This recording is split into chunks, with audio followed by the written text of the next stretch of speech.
सभी साथियों को मेरा नमस्कार। साथियों, प्रेम दीवानी उस मीरा की चर्चा को आगे बढ़ाते हैं मीरा के इस भजन के साथ।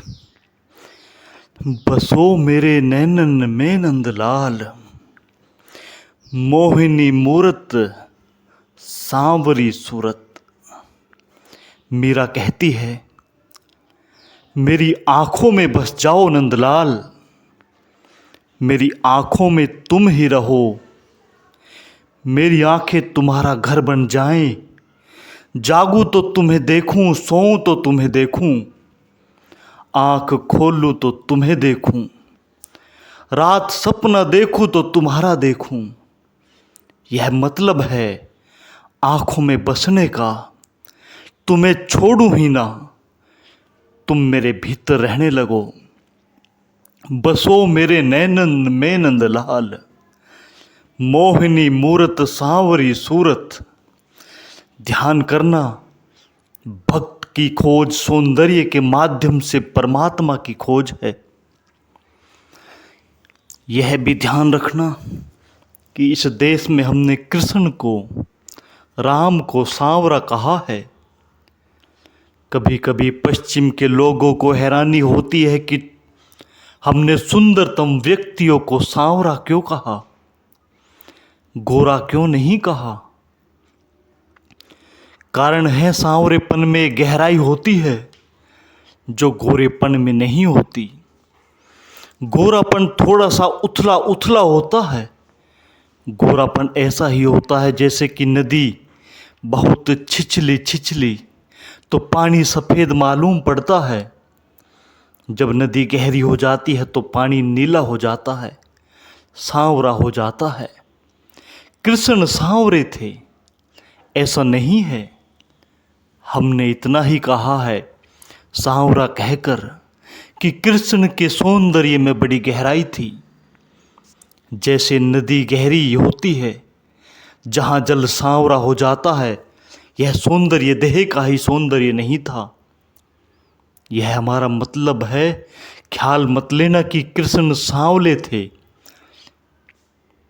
रहे हो या ना रहे हो, यह बात बड़ी बात नहीं, लेकिन सांवरा हमारा प्रतीक है इस बात का कि यह सौंदर्य शरीर का नहीं था, यह सौंदर्य मन का था।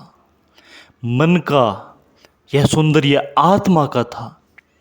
यह सौंदर्य इतना गहरा था, उस गहराई के कारण चेहरे पर सांवलापन था।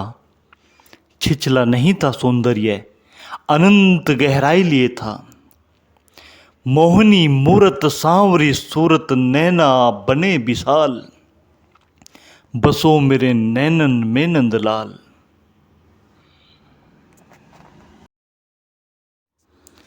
मीरा कहती है, ये जो तुम्हारी बड़ी बड़ी आंखें सदा मेरा पीछा करती रहें, ये सदा मुझे देखती रहें, मुझ में झांकती रहें। मोर मुकुट मकरा करती कुंडल, यह तुम्हारा मोर के पंखों से बना हुआ मुकुट, यह तुम्हारा सुंदर मुकुट जिसमें सारे रंग समाये हैं, वह प्रतीक है। मोर के पंखों से बनाया गया मुकुट प्रतीक है इस बात का कि कृष्ण में सारे रंग समाये हैं।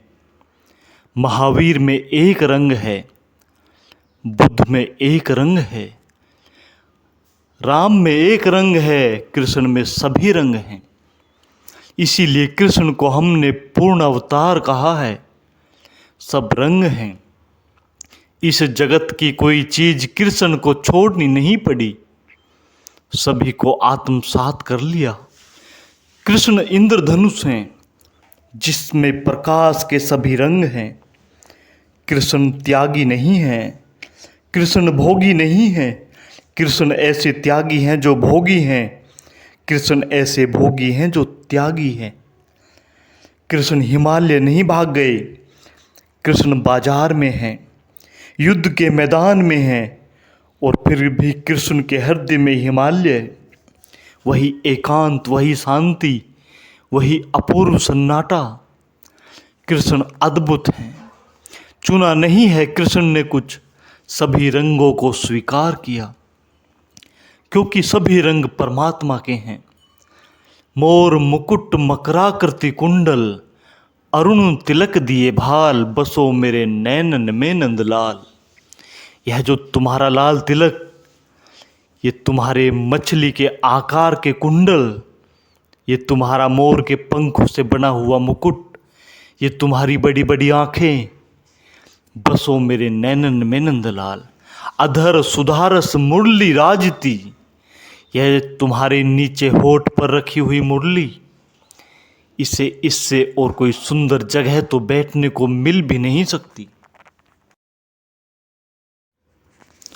और यह जो तुम्हारी मुरली है कोई साधारण नहीं है। इससे तुम जब गाते हो तो सुधा बरसा देते हो, अमृत बहा देते हो।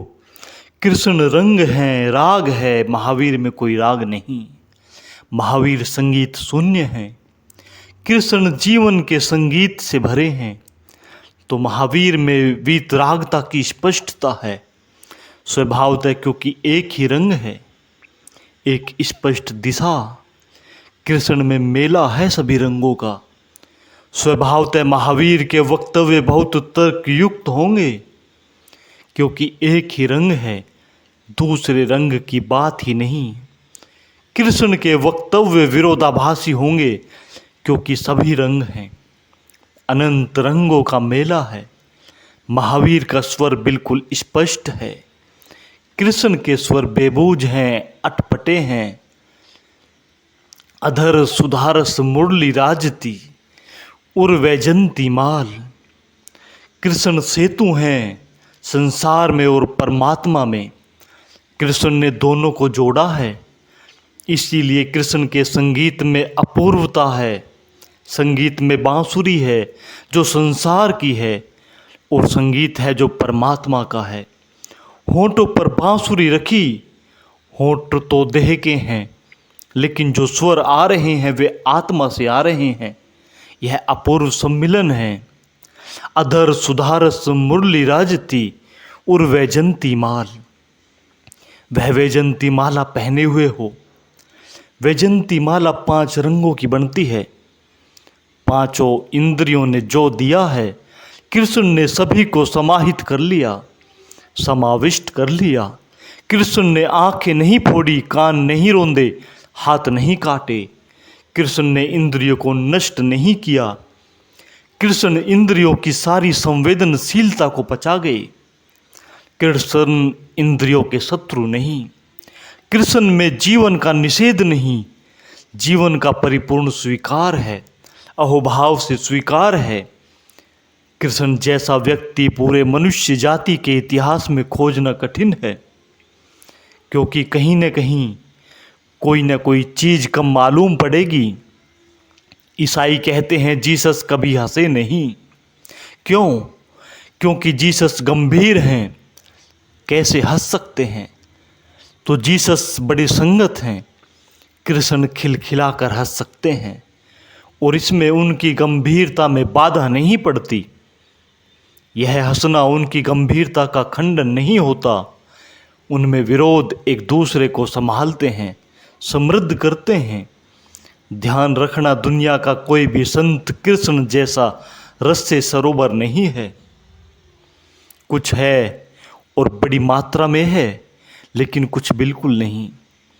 इसीलिए हिंदू ने ठीक से किया, किसी और अवतार को पूर्ण अवतार नहीं कहा। बुद्ध को भी पूर्ण अवतार नहीं कहा, राम को भी पूर्ण अवतार नहीं कहा। अवतार कहा है, परमात्मा आंशिक रूप में उतरा है, एक ढंग से उतरा है। बुद्ध में ध्यान की तरह उतरा, महावीर में त्याग की तरह उतरा। तो महावीर का जो त्याग है वह चरम है, मगर बस त्याग है, सिर्फ एकांगी है व्यक्तित्व। बुद्ध का जो ध्यान है वह चरम है, लेकिन एकांगी है। कृष्ण में संतुलन है, तराजू के सब पल्ले एक तल पर आ गए। कृष्ण में कुछ कमी नहीं, निश्चित ही खतरा भी है, क्योंकि कुछ कमी न होने की वजह से सब कुछ है। तुम जो चाहो चुन लो। इसीलिए कृष्ण के भक्तों ने जो चाहा चुन लिया। किसी ने एक बात चुन ली, किसी ने दूसरी बात चुन ली। किसी ने गीता चुन ली तो किसी ने भागवत, क्योंकि भागवत मुश्किल हो जाती है उसे कृष्ण गीता के जचते हैं। किसी ने भागवत चुन ली तो किसी ने गीता की बहुत फिक्र नहीं की। सूरदास कृष्ण के बचपन के गीत गाते हैं। तुमने पढ़ा न कि सूरदास की कहानी, एक सुंदर स्त्री को देखकर उन्होंने अपनी आंखें फोड़ ली। ऐसे सूरदास कृष्ण के भक्त हैं, यह करना नहीं चाहिए। कृष्ण का भक्त और ऐसा करे तो फिर राम के भक्त को तो फांसी ही लगा लेनी पड़ेगी, फिर तो जीना ही मुश्किल हो जाएगा। यह बात ठीक नहीं, लेकिन उन्होंने चुन लिया है। अब यह बात कहाँ जमती है कृष्ण के साथ, जो कि नदी के तट पर नहाती हुई स्त्रियों के कपड़े लेकर वृक्ष पर बैठ जा सकता है। उसके साथ यह सूरदास की दोस्ती कैसे जमेगी। एक स्त्री को देखकर इन्होंने आंखें फोड़ ली कि कहीं इससे काम वासना न जग जाए, और इनके जो गुरु हैं वे नहाती अपरिचित स्त्रियों के कपड़े उठाकर और झाड़ पर बैठ गए। नहीं, यह बात जमती नहीं। तो इसीलिए सूरदास ने कृष्ण के बचपन को चुन लिया। वे उनके बचपन की बातें करते हैं। वे बचपन में जो पाँव में पैंजनियाँ बजती है उसी की बात करते हैं। उसके बाद जो बांसुरी बजी, और ऐसी बजी कि दूसरे की स्त्रियां अपने पतियों को छोड़कर कृष्ण की हो गई, उसकी बात करने में डरते हैं कि यह जरा खतरा है। उसकी बात करने वाले लोग भी हैं, जैसे गीत गोविंद में जयदेव ने उसी की बात की। मध्य युग में रीतिकालीन कवियों ने बस कृष्ण के उसी श्रृंगारिक रूप की चर्चा की है, उसी भोग विलास को खूब बढ़ा चढ़ाकर बताया है। ये दोनों बातें गलत हैं। कृष्ण को समझना हो तो पूरा ही समझना चाहिए, अंग नहीं चुनने चाहिए। पूरा ही समझोगे तो ही कृष्ण के साथ ज्यादती करने से बचोगे, नहीं तो ज्यादती हो जाएगी। फिर मैं समझता हूँ कि पूरा समझने में तुम्हें बहुत दिक्कत है, क्योंकि तब बहुत सी असंगतियाँ दिखाई पड़ेंगी। एक अंग चुनने में संगति मालूम पड़ती है, बहुत से अंग चुनने में असंगति हो जाती है, क्योंकि फिर तुम तालमेल नहीं बिठा पाते। तुम बिठा भी ना पाओगे जब तक कृष्ण में न हो जाओ। कृष्ण की चेतना ही तुम्हारे भीतर जन्मे तो ही तुम तालमेल बिठा पाओगे। तभी तुम जान पाओगे कि ये सब अंग एक दूसरे के विपरीत नहीं, बल्कि एक दूसरे के समृद्ध करते हैं। रात दिन के खिलाफ नहीं, रात से ही दिन पैदा होता है, और दिन रात का दुश्मन नहीं, क्योंकि दिन से ही रात पैदा होती है। जीवन और मृत्यु सब जुड़े हैं, संयुक्त हैं। मोर मुकुट मकराकृति कुंडल अरुण तिलक दिए बहाल, अधर सुधारस मुरली रजती उर्वैजंती माल। क्षुद्र घंटी का कटी तट शोभित नुपुर सबद रसाल, बसो मेरे नैनन में नंदलाल। कमर में करधनी बांधे हुए, जिसमें छोटे छोटे घुंघरू बंधे हैं, जिनसे मीठा मीठा स्वर हो रहा है। मीरा कहती है, हे प्रभु, जिनके पास तुम्हें देखने की आंखें हैं, उनके लिए तुम कितने सुखदाई हो। मीरा प्रभु संतन सुखदाई, भक्त बच्छल गोपाल, बसो मेरे नैनन में नंदलाल। और तुम भक्तों के प्रति कितने अपूर्व प्रेम से भरे हो, वात्सल्य से भरे हो। वात्सल्य शब्द को समझ लेना। भक्त वात्सल्य गोपाल, वात्सल्य का अर्थ होता है ऐसा प्रेम जैसा माँ को छोटे बच्चों के लिए होता है। क्यों? इसमें क्या विशिष्टता है? इसमें विशिष्टता यह है कि छोटे बच्चे में कोई भी तो पात्रता नहीं, कोई योग्यता नहीं। न तो पैसा कमा कर लाता घर में, न कोई यूनिवर्सिटी के सर्टिफिकेट लाया कि गोल्ड मेडल जीते हों, कुछ भी तो नहीं उसके पास पात्रता। लेकिन माँ उसे प्रेम करती है। यह प्रेम किसी पात्रता के कारण नहीं, बच्चा बिल्कुल अपात्र, अबोध और असहाय है।